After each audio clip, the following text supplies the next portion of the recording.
नमस्कार साथियों, आप लोग कैसे? उम्मीद करते हैं स्वस्थ और मस्त होंगे। आज हम लोग फिर से यूपीएसआई के हिंदी के प्रैक्टिस सेट पे आ चुके हैं। तो इसमें पहला निर्देश देखेंगे, दिए गए गद्यांश के आधार पर प्रश्नों के उत्तर देना है। प्रश्न संख्या 1 से 3 जो अपठित है इसको पूरा पढ़िए और उसके आधार पर उसका उत्तर देना है। तो सबसे पहले हम प्रश्नों को ही देख लेते हैं। सबसे पहले प्रश्न में क्या पूछा गया है, फिर हम गद्यांश में वापस आ जाएंगे।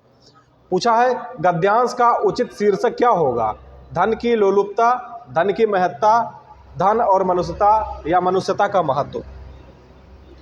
गद्यांश को पढ़िए आप। सबसे पहले गद्यांश को पढ़िए। इस संसार में धन ही सब कुछ नहीं है।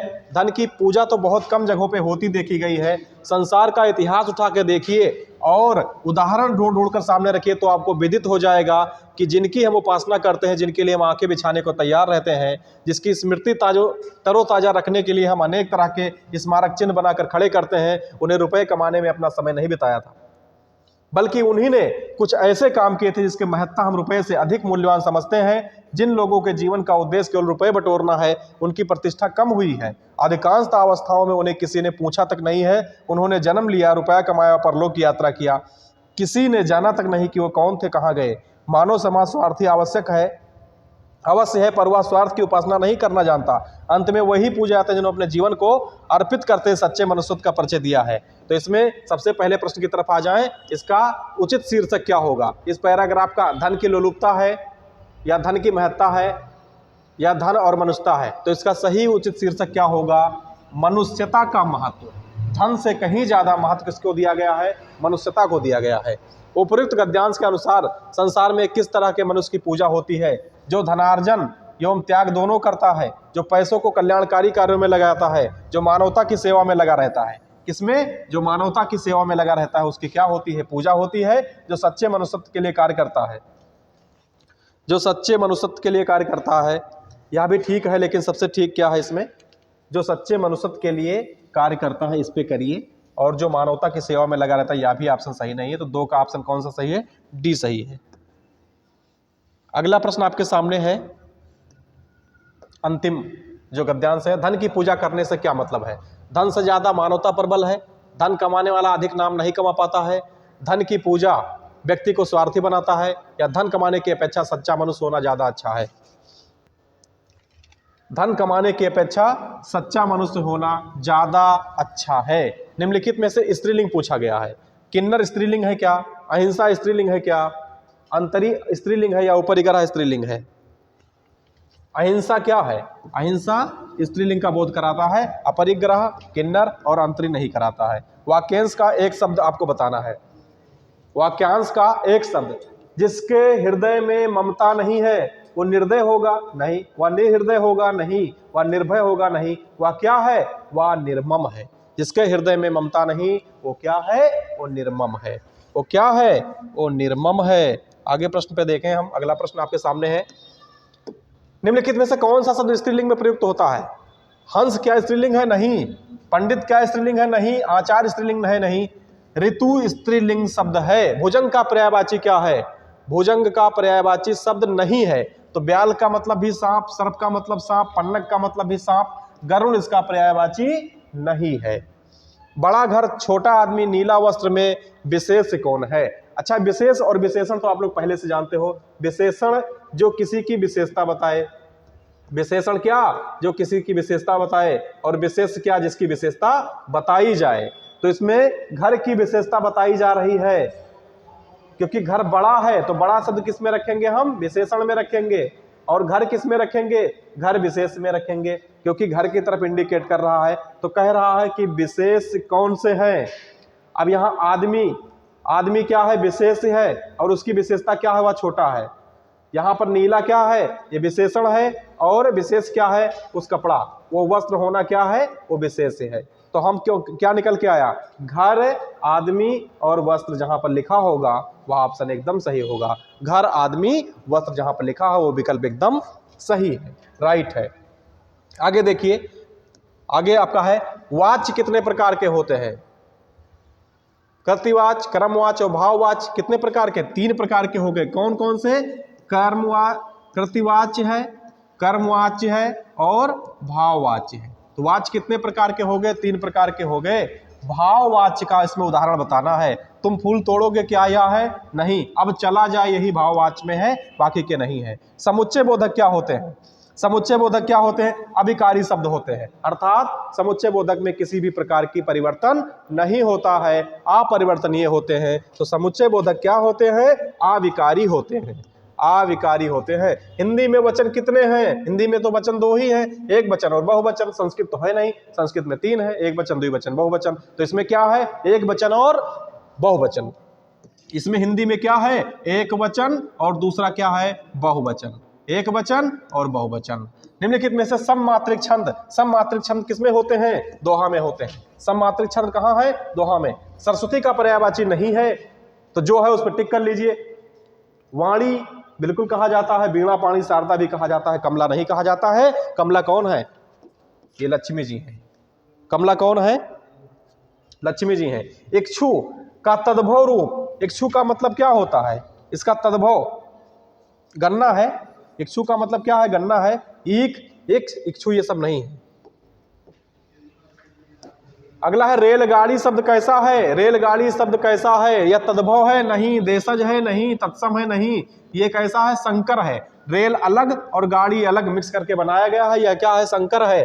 थोक का, परचून तो होता नहीं, परचून तो फुटकर वाले को कहा जाता है। थोया तो कोई शब्द नहीं है। थाक नहीं होता है। यह क्या होता है? पर्यायिक। क्या होता है?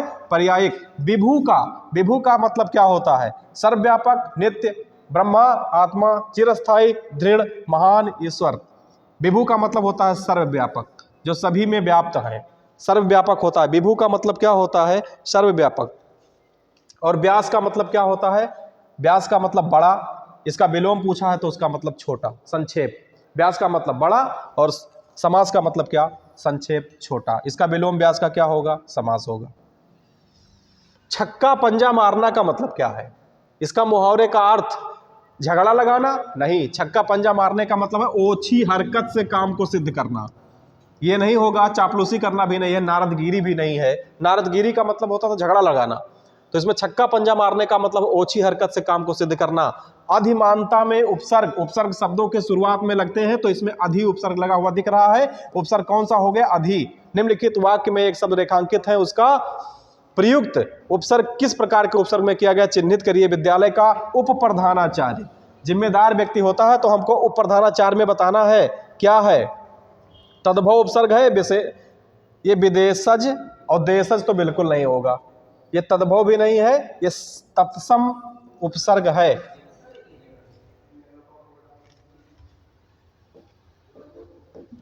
चलिए आगे प्रश्न आपका है, प्रत्यय होता है। प्रत्यय क्या पद के अंश में लगते हैं? नहीं। क्या वाक्य का अंश होता है या नहीं?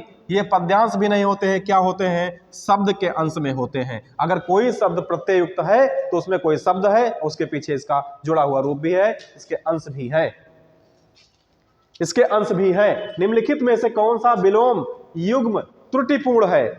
इसमें 2 जोड़ा दिए गए हैं विलोम के, और कौन से जोड़े त्रुटिपूर्ण है और कौन से जोड़े बिल्कुल सही हैं? तो इसमें लिखा है अपेक्षा का उपेक्षा, बिल्कुल सही लिखा हुआ है।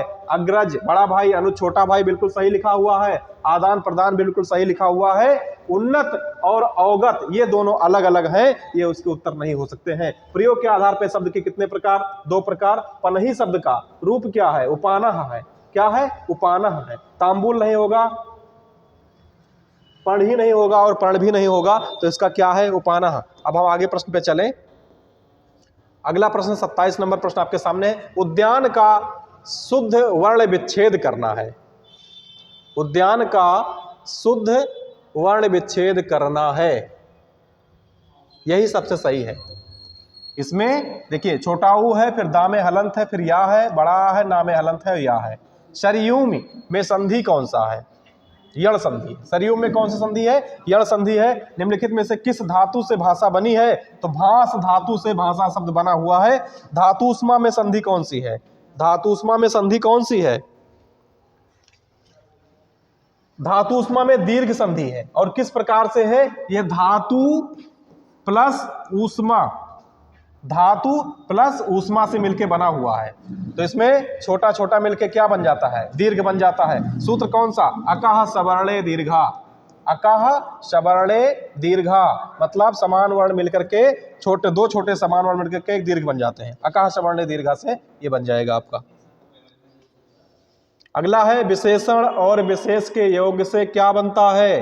कर्मधारय बनता है। विशेषण और विशेष के योग से क्या बनता है? कर्मधारय। कर्मधारय का मतलब क्या? अभी इससे पहले हमने कुछ देर पहले आपको बताया विशेषण क्या है और विशेष क्या है। जैसे अभी हम कह ले घनश्याम, क्या कह दे? घनश्याम। तो घनश्याम का मतलब क्या? कर्मधारय समास है कि नहीं है? बिल्कुल है। ये घन क्या है? घन है बादल। घन क्या है? बादल। और श्याम क्या है? काला। काला यह विशेषण है और बादल क्या है? विशेष। क्योंकि बादल शब्द की क्या बताई जा रही है? विशेषता। और उसकी विशेषता क्या बताई जा रही है? काला। तो इसमें विशेषण और विशेष के योग से क्या बनेगा? कर्मधारय बनेगा।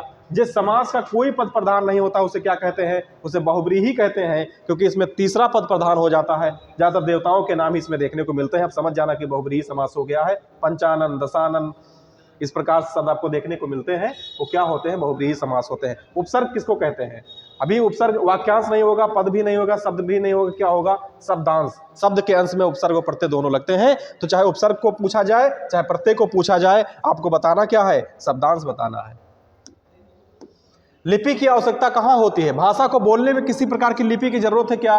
भाषा को संकेत करने में किसी प्रकार की जरूरत है? नहीं, तीनों में नहीं है। भाषा को लिखने में लिपि की बहुत ज्यादा जरूरत पड़ती है। जैसे हिंदी की लिपि क्या है? देवनागरी है। हिंदी की लिपि क्या है? और अंग्रेजी की लिपि क्या है? अंग्रेजी की लिपि क्या है? बताइए। रोमन है। अंग्रेजी को रोमन लिपि में लिखा जाता है। जैसे मैं लिख दूं वह घर जाता है, घर जाता है, तो ये क्या हो गया है? ये किस भाषा में लिखा है? ये देवनागरी लिपि में लिखा है। तो हमने लिखा तभी हमें जरूरत पड़ा किसकी? देवनागरी लिपि की जरूरत पड़ी। जब हमने लिखा तो हमको देवनागरी लिपि की जरूरत पड़ गई। अगर हम ना लिखते तो हमें देवनागरी लिपि की जरूरत नहीं पड़ती। अब जैसे मैं घर जाता हूं, अगर लिख दूं मैं घर जाता हूं, या तो अंग्रेजी में लिखा है ना, मैं घर जाता हूं लिख दिया, तो ये कौन सी लिपि है? ये भी देवनागरी लिपि हो गई। कौन सी लिपि? देवनागरी। और आई गो, इस तरीके से जब लिखोगे तो ये किस में चली जाएगी? रोमन में चली जाएगी। तो ये लिपि है। लिपि बहुत ज्यादा जरूरी है, आप देख लेना। लिपि से बहुत ज्यादा प्रश्न पूछने को मिलता है। खड़ी बोली कहां से निकला है? खड़ी बोली कहां से आया है? इसका उद्भव कहां से है? इसका पश्चिमी हिंदी से है। कहां? पश्चिमी भाषा में, वहां पर खड़ी भाषा बोली जाती थी, वहीं से खड़ी बोली आ गई है पश्चिमी से। पश्चिमी वाला क्षेत्र आप लोग देख सकते हैं। हिंदी भाषा की कुल कितनी वर्ण लिपियां हैं? कुल इसमें 52 ही है। वर्ण लिपियां कितनी है? 52 है। मध्य स्वर किसे कहते हैं? जो सबके बीच में आ जाता है। छोटा आ को क्या कहते हैं? मध्य स्वर कहते हैं। चलिए आगे प्रश्न है, और अब प्रश्न ये अंतिम सीरीज है, यहीं से प्रश्न खत्म हो जाएंगे। कंठ वर्ण है। कंठ वर्ण को इचु ऐसा नाम तालु, ये नहीं है, यह भी नहीं है। और इसमें क्या है? ये है आ और हा और विसर्ग। सूत्र संस्कृत के लिख देता हूं एक बार। अकुह विसर्जनिया नाम कंठा। अकुह विसर्जनिया नाम कंठा, इतने का नाम कंठा। इनका सबका उच्चारण किससे है? कंठ से है। तो आ आप आपको मिल गया है। और कु से का वर्ग है। का वर्ग में क्या है? का, खा, गा, घा, अंगा, ये सब रहेंगे इसमें। और विसर्ग, ये विसर्ग लिखा हुआ विसर्ग, ये सभी रहेंगे। तो आ, हा और विसर्ग का उच्चारण स्थान क्या है? कंठ है। रा और मा का रूप क्या है? इसके आगे का लिख दे तो स्पष्ट हो जाएगा ना, कर्म लिखा हुआ है। इसी प्रकार से ये बन जाएगा। तो ये कर्म ऐसे ही लिखा जाता है। तो रा और मा का रूप क्या है? इस तरीके वाला मा है, रेप वाला। प्र में पूर्ण वर्ग क्या है? प्र में कौन है? पा पूरा है, जिसे मेरे नाम से पूछ लिया गया प्रश्न। इसमें कह रहा है कि पूर्ण वर्ग क्या है? तो पा में रा पूरा है और पा आधा है। समझ गए? तो ये 40 प्रश्न की सीरीज थी। इतना आज चर्चा किया गया। अगली वीडियो में फिर मिलेंगे। अब आज के लिए बस इतना ही रहेगा।